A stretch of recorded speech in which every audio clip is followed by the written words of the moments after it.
তোমার ভিতরের আত্মা যদি পরিশুদ্ধ করতে পারো, এটা সফলতা। আত্মা যদি কলুষিত হয়ে পড়ে, এটা ব্যর্থতা। কদ আফলাহা মান যাক্কাহা, আত্মাকে যে বিশুদ্ধ করতে পেরেছে সে সফল কাম। ওয়া কদ খাবা মান দাসসাহা, আর যে আত্মাকে কলুষিত করে ফেলেছে সে ব্যর্থ। এখন বোঝার বিষয়, আত্মা বিশুদ্ধ করা কার নাম? কথাটি বুঝতে হলে খেয়াল করে কয়েকটি কথা শুনে নিতে হবে।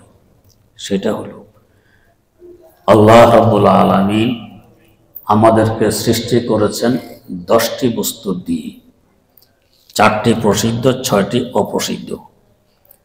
এর 10টি বস্তুর মধ্যে 5টি আমাদের ভিতরে, 5টি বাইরে।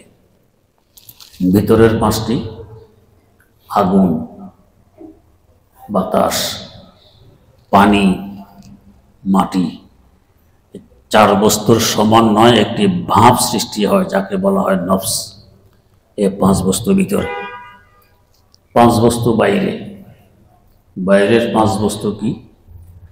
বাইরের 5 বস্তু যথাক্রমে রূহ, কলব, সির, খফি ও আখফা। 5 বস্তু বাইরে। বাইরে কোথায়?